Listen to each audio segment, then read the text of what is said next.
నమస్కారం. ఈ లోతైన విశ్లేషణకు స్వాగతం. ఈరోజు మనం చర్చించబోయే టాపిక్ నిజంగా చాలా ఆసక్తికరమైనది. మన శరీరంలో ప్రతి నెల ఒక కొత్త అవయవం పుట్టి కేవలం కొన్ని రోజుల్లోమే దాని పని అయిపోగానే పూర్తిగా నశించిపోయే ఒక అద్భుతమైన ప్రక్రియ జరుగుతుందని మనం ఎప్పుడైనా గమనించామా? అవును, వినడానికేదో సైన్స్ ఫిక్షన్ కథలా ఉంది కదూ.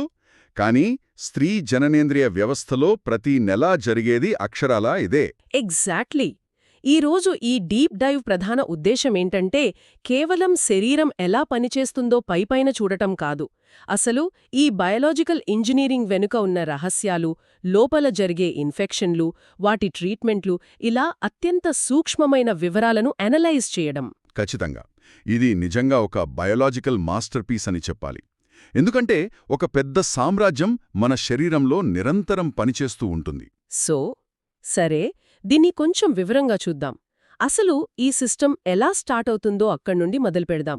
ఒక ఫ్యాక్టరీలో వస్తువులు తయారవ్వాలంటే టైమింగ్ ఎంత ముఖ్యమో, మన శరీరంలో కూడా ఆ హార్మోన్ల టైమింగ్ అంత ముఖ్యం కదా. అంటప్పుడు ఆడపిల్లలు రజస్వల అయిన కొత్తలో అంటే టీనేజ్లో ఈ టైమింగ్ ఎందుకు తప్పుతుంది? చాలా మందిలో సైకిల్స్ సరిగ్గా రాకపోవటం లేదా మచ్చలు పడటం ఇలాంటివి చూస్తుంటాం కదా. అవును, ఇదొక సాధారణమైన ప్రశ్న. ఇక్కడ ఆ ఫ్యాక్టరీ పోలిక కరెక్ట్గా సరిపోతుంది. ఈ ఫ్యాక్టరీని నడిపించే కంట్రోల్ రూమ్ మన మెదడులో ఉంటుంది. దాన్నే ఆ హైపోథాలమిక్ పిట్యూటరీ ఓవేరియన్ యాక్సిస్ అని అంటారు, షార్ట్గా HPO axis. Okay, HPO axis. టీనేజ్లో ఏమవుతుందంటే ఈ కంట్రోల్ రూమ్ ఇంకా పూర్తిగా మెచ్యూర్ అవ్వదు, అపరిపక్వంగా ఉంటుంది. దానివల్ల మెదడు నుండి శరీరానికి వెళ్లాల్సిన జిఎన్ఆర్హెచ్ అనే కమాండ్ సిగ్నల్స్ చాలా తక్కువగా, ఇష్టం వచ్చినట్లుగా రిలీజ్ అవుతాయి. అంటే ఒక రకంగా సిగ్నల్ కనెక్షన్ సరిగ్గా ఎస్టాబ్లిష్ అవ్వలేదన్నమాట.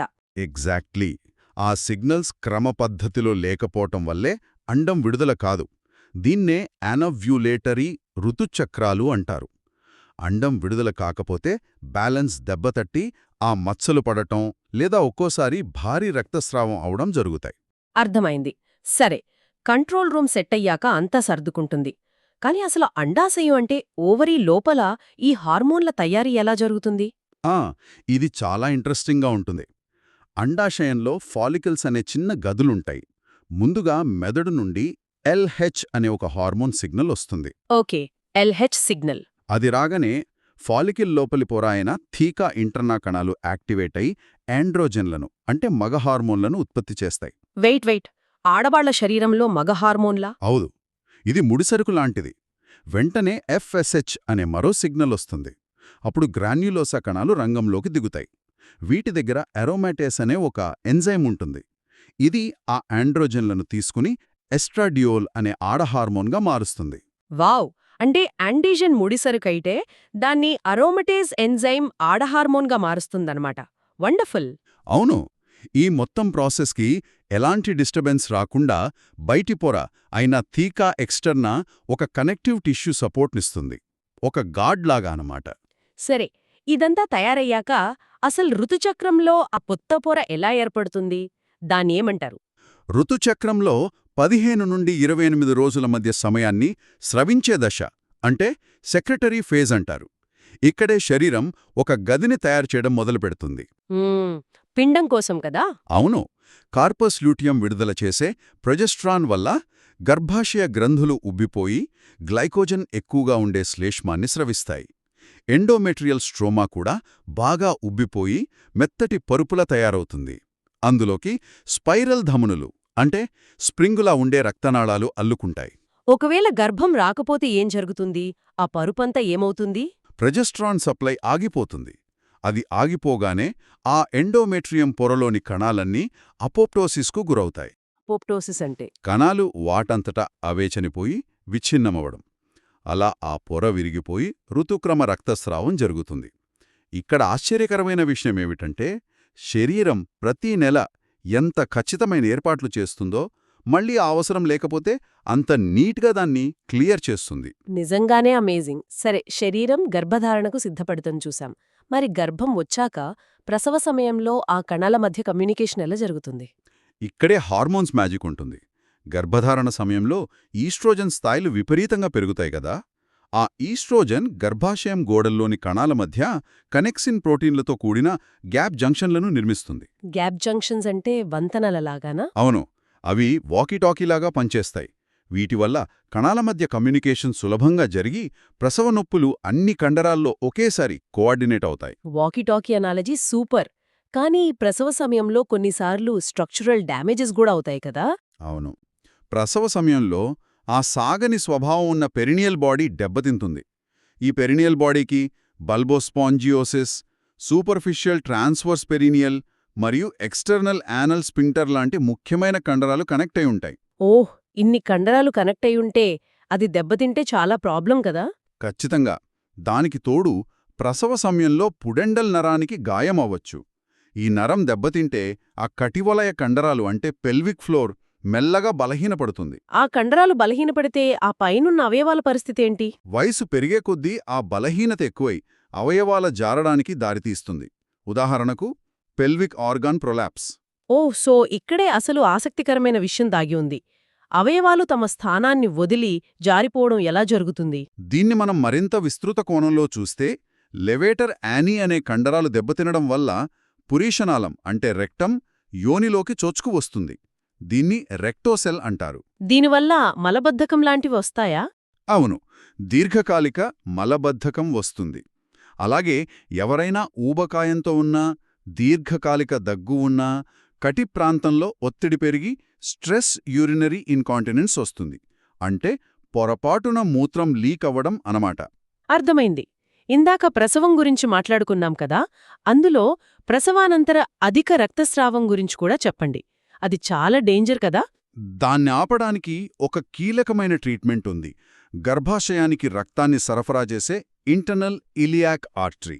దీన్నే హైపోగాస్ట్రిక్ ఆర్టరీ అని కూడా అంటారు. దానిలోని యూటరైన్ బ్రాంచ్ను సర్జరీ చేసి రెండు వైపులా కట్టేస్తారు. దీన్నే బైలాట్రల్ లైగేషన్ అంటారు. అంటే మెయిన్ సప్లై ఆపేయడం లాంటిది. అవును, ప్రసవం తర్వాత వచ్చే ఇంకో అరుదైన సమస్య ఓవేరియన్ వెయిన్ థ్రోంబోసిస్ అంటే అండాశయ సిరలో రక్తం గడ్డకట్టడం. ఇది సాధారణంగా కుడివైపునే వస్తుంది. కుడివైపునే ఎందుకు? అదే ఎడమవైపు సిర అయితే ముందుగా ఎడమ మూత్రపిండ సిరలోకి చేరుతుంది. ఆ డైరెక్ట్ కనెక్షన్ వల్ల కుడివైపు రిస్క్ ఎక్కువ. ఓకే, ఆర్గన్స్ జారిపోవడం గురించి చెప్పినప్పుడు ఇంకో డౌట్. అండాశయం అంటే ఓవరి చుట్టూ ఏదైనా సమస్య వస్తే అది కూడా తన స్థానం నుండి కదులుతుందా? ఎందుకు కదలదు? దీన్నే ఓవేరియన్ టార్షన్ అంటారు. అండాశయం దగ్గర ఏదైనా పెద్ద కణితిలాంటి మాసుంటే దాని బరువుకి దాన్ని పట్టి ఉంచే ఇన్ఫండిబులో పెల్విక్ లిగమెంట్ మెలితిరిగిపోతుంది. మెలితిరిగిపోతే రక్త సరఫరా ఆగిపోతుందా? ఎగ్జాక్ట్లీ. రక్త సరఫరా ఆగిపోయి ఇస్కీమియా వస్తుంది. ప్రాణాలు పోయేంత నొప్పుంటుంది. అందుకే అండాశయాన్ని తొలగించే శస్త్రచికిత్సలో కూడా భారీ రక్తస్రావం జరగకుండా ఉండటానికి ఈ లిగమెంట్ను తప్పక కట్టాలి.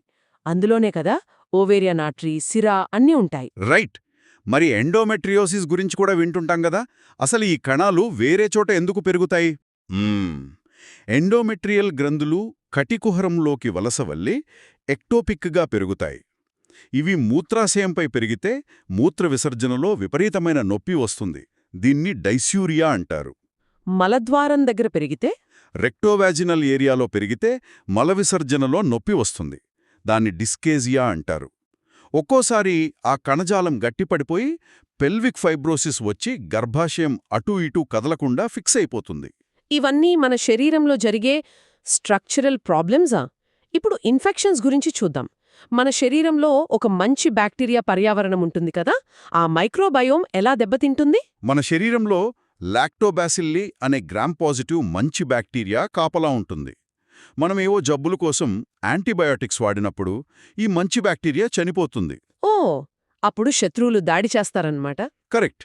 క్యాండిడా అనే ఫంగస్ ఇష్టమొచ్చినట్టు పెరిగిపోయి వల్వోవాజినల్ క్యాండిడియాసిస్ వస్తుంది. తీవ్రమైన దురద, ఎరుపుదనం, మందపాటి తెల్లటి ఉత్సర్గ దీని లక్షణాలు. దీనికి టెస్టింగ్ ఎలా చేస్తారు? వెట్ మౌంట్ టెస్ట్ చేస్తారు. అందులో సూడోహైఫే అనే ఫంగస్ దారాలు కనిపిస్తాయి. దీనికి ఫ్లూకోనజోల్ అనే మందు వాడతారు. సరే, ఇది ఫంగస్. మరి బ్యాక్టీరియా దాడి చేస్తే? అంటే బ్యాక్టీరియల్ వాజినోసిస్ అంటారు కదా, అదా? అవును. గార్డనరెల్లా వాజినాలిస్ అనే బ్యాక్టీరియా అధికమవుతుంది. ఇది ఒక ఫ్యాకల్టేటివ్ వాయురహిత గ్రామ్ వేరియబుల్ రాడ్. ఇందులో బూడిద తెలుపు రంగులో దుర్వాసనతో ఉత్సర్గ ఉంటుంది. దీన్ని మైక్రోస్కోప్లో చూస్తే క్లూ సెల్స్ కనిపిస్తాయి. క్లూసెల్స్ అంటే స్క్వామస్ ఎపిథీలియల్ కణాల చుట్టూ ఈ బ్యాక్టీరియా అతుక్కునిపోయి కనిపిస్తుంది. అవే క్లూ సెల్స్. ఇంకొకటి ట్రైకోమోనాస్ వాజినాలిస్. ఇది లైంగికంగా సంక్రమించే ప్రోటోజోవా. దీనివల్ల పసుపు, ఆకుపచ్చ రంగులో నురుగుతో ఉత్సర్గ వస్తుంది. మరి ఈ ఇన్ఫెక్షన్లను లైట్ తీసుకుంటే ఏమవుతుంది? అస్సలు లైట్ తీసుకోకూడదు. నైసీరియా గునోరియా, క్లామిడియా ట్రాకోమాటిస్ వల్ల తీవ్రమైన సర్విసైటిస్ వస్తుంది. అంటే చీము, ఉత్సర్గ, పెలుసైన గర్భాశయ ముఖద్వారం అన్నమాట. ఓకే, దానికి ట్రీట్మెంట్ ఇవ్వకపోతే? అది పెల్విక్ ఇన్ఫ్లమేటరీ డిసీజ్ అంటే పిఐడిగా మారుతుంది. దీనివల్ల ఫెలోపియన్ నాళాల్లో పుండ్లుబడి మచ్చలు ఏర్పడతాయి. ట్యూబల్ స్కారింగ్ అంటారు. ఈ మచ్చల వల్లే అండం గర్భాశయం వరకు చేరుకోలేక ట్యూబ్లోనే పెరిగిపోయి ఎక్టోపిక్ ప్రెగ్నెన్సీకి దారితీస్తుంది. అది పగిలిపోయి రక్తస్రావం, హెమోడైనమిక్ అస్థిరత వస్తాయి. ప్రాణాలకే ప్రమాదం. వావ్! చిన్న ఇన్ఫెక్షన్ ఎంత దూరం వెళ్తుందో. మరి వైరస్లు? హర్పెస్, హెచ్పివి లాంటివి ప్రైమరీ జెనిటల్ హర్పెస్ అంటే HSV 1 లేదా 2 వస్తే జననాంగాలపై గుంపులుగా బొబ్బలు, అల్సర్లు, జ్వరం, గజ్జల్లో వాపు వస్తాయి. ఇది పూర్తిగా పోదు. సాక్రల్ డోర్సల్ రూట్ గ్యాంగ్లియాలో నిక్షిప్తమై మళ్ళీ వస్తుంది. మరి హెచ్పివి క్యాన్సర్కి దారితీస్తుంది కదా? అవును, హెచ్పివి వల్ల పెరినియల్ వాట్స్, క్యాన్సర్ వస్తాయి. దీనిలో కోయిలోసైటోసిస్ అనేది ప్రధాన లక్షణం. అంటే ఆ పైకట్టు కణాలలో దట్టమైన సైటోప్లాజం ఉండి న్యూక్లియస్ చుట్టూ ఒక ఖాళీ వలయం, పెరిన్యూక్లియర్ హాలో క్లియరింగ్ ఏర్పడుతుంది. అర్థమైంది. ఇక్కడ మూత్రనాళ ఇన్ఫెక్షన్ల అంటే యూటీఐల గురించి కూడా మనం మాట్లాడుకోవాలి. మహిళల్లో ఇవి ఎందుకు అంత కామన్? ఎందుకంటే మహిళల్లో మూత్రనాళం చిన్నదిగా ఉండి మలద్వారానికి దగ్గరగా ఉంటుంది. సో ఎంటెరిక్ వ్యాధికారకాలు సులభంగా మూత్రాశయానికి చేరుతాయి. ఈకోలి బ్యాక్టీరియా దీనికి అత్యంత సాధారణ కారణం. Okay, E. coli. దీన్ని ఎలా గుర్తిస్తారు? ఈకోలి అనేది నైట్రేట్ రిడక్టేజ్ ఉత్పత్తి చేసే బ్యాక్టీరియా. డాక్టర్లు డిప్స్టిక్ టెస్ట్ చేసినప్పుడు అందులో ల్యూకోసైట్ ఎస్టరేజ్, నైట్రైట్స్, తేలికపాటి ఆమ్ల పీహెచ్ కనిపిస్తాయి. సో దీని ద్వారా ఇన్ఫెక్షన్ కిడ్నీ దాకా వెళ్ళిందా లేదా బ్లాడర్లోనే ఉందా అని చెప్పచ్చా? చెప్పొచ్చు. మూత్రాశయం ఇన్ఫెక్షన్ అయిన సిస్టిటిస్లోనూ, కిడ్నీ ఇన్ఫెక్షన్ అయిన పైలోనెఫ్రిటిస్లోనూ రెండింటిలోనూ హెమటోరియా, పయ్యూరియా ఉంటాయి.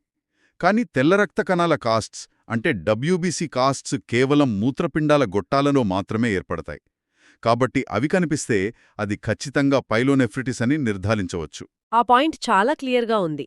అంటే దీని అర్థమేమిటి? ఇన్ని సమస్యలున్నప్పుడు మనం మెడికల్ ట్రీట్మెంట్స్ ఎలా వాడతాం? మన దగ్గరున్న బ్రేకులు, యాక్సిలరేటర్ల గురించి చెప్పండి. గర్భనిరోధక సాధనాలు బ్రేకులలాగా పనిచేస్తాయి. కంబైన్డ్ హార్మోన్ల గర్భనిరోధకాలు గోనాటోట్రోపిన్ల విడుదలను తగ్గించి అంటే ఓవ్యూలేషన్ని నిబ్డ్ చేస్తాయి. కానీ ఒక కండిషన్. ఏంటది? మైగ్రేన్ విత్ ఆరా ఉన్న రోగులకు ఈస్ట్రోజన్ ఉన్న మాత్రలు ఇవ్వకూడదు. ఇస్కెమిక్ స్ట్రోక్ ప్రమాదం ఉంటుంది. ఓ, డబుల్ చెక్ చేసుకోవాలన్నమాట. మరి PCOS ఉన్నవాళ్లకి? పాలిసిస్టిక్ ఓవేరీ సిండ్రోమ్లో క్రమరహిత ఋతుచక్రం, మొటిమలు, ఊబకాయం, ద్వైపాక్షిక సిస్టిక్ అండాశయాలు ఉంటాయి కదా, వీరికి లెట్రోజోల్ అనే అరోమాటేజ్ ఇన్హిబిటర్ ఇస్తారు. ఇందాక గ్రాన్యులోసా కణాల దగ్గర అరోమాటేజ్ గురించి చెప్పారు కదా, అదా? కరెక్ట్. ఇది ఆండ్రోజెన్ నుండి ఈస్ట్రోజన్ మార్పిడిని నిరోధిస్తుంది. ఈస్ట్రోజన్ తగ్గడం వల్ల పిట్యూటరీ కంగారుపడి ఎక్కువ FSH, LH విడుదల చేసేలా ప్రేరేపితమై అండోత్సర్గం జరిగేలా చేస్తుంది. అలాగే వంధ్యత్వం అంటే ఇన్ఫర్టిలిటీ ట్రీట్మెంట్లో గొనాడోట్రోపిన్లతో ఫాలికల్స్ పెరిగేలా చేసి చివరకు LH సర్జ్ను అనుకరించే HCG ఇంజెక్షన్ ఇచ్చి అండోత్సర్గాన్ని ప్రేరేపిస్తారు. ఇది పక్కా యాక్సిలరేటర్. ఇన్ని సర్జరీలు, ట్రీట్మెంట్లు చేసేటప్పుడు పొరపాట్లు జరిగే ఛాన్స్ కూడా ఉంటుంది కదా? పెల్విక్ సర్జరీలో ఒక ముఖ్యమైన రిస్క్ ఉంది. కార్డినల్ లిగమెంట్లోని యూటరైన్ ఆర్టరీకి సమీపంలో మూత్రనాళం అంటే యూరేటర్ ఉంటుంది. పొరపాటున దాన్ని కుడితే ఏకపక్ష వెన్నునొప్పి వస్తుంది. దీన్నే హైడ్రోనెఫ్రోసిస్ అంటారు. చాలా కేర్ఫుల్గా ఉండాలన్నమాట. క్యాన్సర్ సర్జరీల గురించి కూడా ఒక పాయింట్ ఉంది కదా? అవును. Vulvar squamous cell carcinoma lymphatic drainage ద్వారా గజ్జల్లోని ఇంగ్వినోఫెమొరల్ నోడ్స్కి చేరుతుంది. అందుకే సెంటినల్ లింఫ్ నోడ్ బయాప్సీ అక్కడే చేస్తారు. ఇవన్నీ వింటుంటే రోగుల హక్కుల గురించి కూడా మనం డిస్కస్ చేయాలనిపిస్తోంది. పరీక్షలు చేయించుకునేటప్పుడు వాళ్ల హక్కులేంటి? రోగులు పెల్విక్ ఎగ్జామినేషన్ను తిరస్కరించే పూర్తి హక్కును కలిగి ఉంటారు. అత్యవసరం కాని పక్షంలో పేషెంట్ సెల్ఫ్ కలెక్షన్ లాంటి ఆప్షన్స్ ఇవ్వాలి. అలాగే నొప్పి నివారణ కోసం ఇచ్చే పుడెండల్ నెర్వ్ బ్లాక్ను సాక్రోస్పైనస్ లిగమెంట్ ద్వారా ఇస్కియల్ స్పైన్కు మధ్యస్థంగా జాగ్రత్తగా ఇస్తారు. మరి సెక్షువల్ డిస్ఫంక్షన్ లాంటి సమస్యలు వస్తే? ఫీమేల్ సెక్షువల్ డిస్ఫంక్షన్ నిర్ధారణకు ముందు డాక్టర్లు శారీరక సమస్యలతో పాటు మానసిక, వైద్య మరియు సంబంధాల సమస్యలను పూర్తిగా తోసిపుచ్చాలి. అప్పుడే సరైన ట్రీట్మెంట్ సాధ్యం. వావ్! నిజంగా ఈరోజు మనం చాలా పెద్ద జర్నీ చేశాం. ఆ హార్మోన్లు ఫ్యాక్టరీల నుండి, ప్రసవ సమయంలో కణాలు మాట్లాడుకునే ఆ వాకీటాకీల వరకు, అలాగే సూక్ష్మజీవులతో జరిగే పోరాటాలు, వాటి ట్రీట్మెంట్స్ అన్నీ కవర్ చేశాం. అవును, అన్నీ ఒకదానితో ఒకటి ఎలా ఇంటర్ కనెక్ట్ అయ్యున్నాయో మనం ఈ డిస్కషన్లో క్లియర్గా చూశాం. ఇదంతా విన్న తర్వాత నాకైతే మైండ్ బ్లాంక్ అయిపోయింది. మన ప్రమేయం లేకుండా, మనకు తెలియకుండానే మన శరీరంలో ప్రతి సెకెనికి కోట్ల కొద్దీ కణాలు ఒకదానితో ఒకటి మాట్లాడుకుంటూ ఇంతటి సంక్లిష్టమైన ఇంజనీరింగ్ అద్భుతాన్ని ఎలా నడుపుతున్నాయో కదా! మన మెదడుకు కూడా పూర్తిగా అర్థం కాని ఈ శరీరపు సొంత ఇంటెలిజెన్స్ గురించి మనం ఇంకెంత తెలుసుకోవాల్సిందో ఆలోచించండి. Thank you all. మరో ఇంట్రెస్టింగ్ డీప్ డైవ్లో మళ్ళీ కలుద్దాం.